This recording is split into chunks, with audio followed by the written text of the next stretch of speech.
አረ ሉክ እስከ ዛሬ ታግሼ የኖርኩት ይበቃኛል። እንደውም ገደል ግባ ከፈለክ።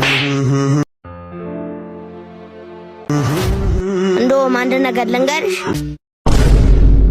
በቁንጅናሽ ልትወደጅ ትችያለሽ። ጠርቻ አልሰማሁሽም። ማን በቁንጅናሽ ልትወደጅ ትችያለሽ። የምትቀበለው ግን ባስተሳሰብሽ ነው። እሺ ኦ ማይ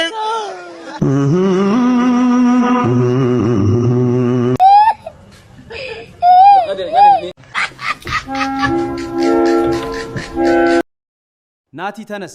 አልበርት አንስታይን ማን ነው? አላውቀውም ቲቸር። አየ ሳይንስ ትምህርትህ ላይ ትኩረት ማድረግ አለብህ።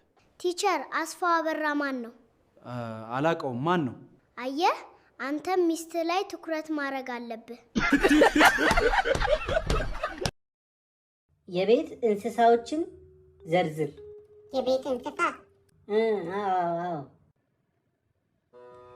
አትበል፣ ወደ ላይ አታንጋጥብኝ። እሺ ወደ ላይ አውቀ ነው እያሰብክም አይደለም። እሺ እኔን አትሸውደኝም። እሺ ዝም ብለህ በቃ በውስጥ አስብና መልስ፣ ንገረኝ። የቤት አንበሳ።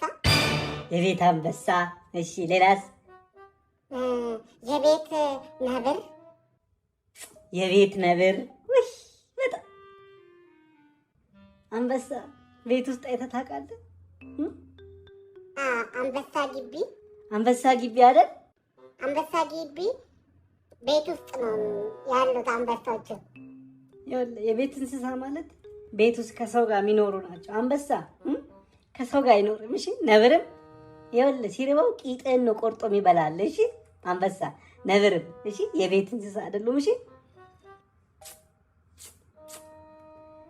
የዱር እንስሳ የሚባሉ ደግሞ ጫካ ውስጥ የሚኖሩ ከሰው ጋር መላመድ ማይችሉ ናቸው። እሺ የዱር እንስሳ እስቲ ጥቀስልኝ። የዱር እንስሳ አዎ ጭራቅ ይላ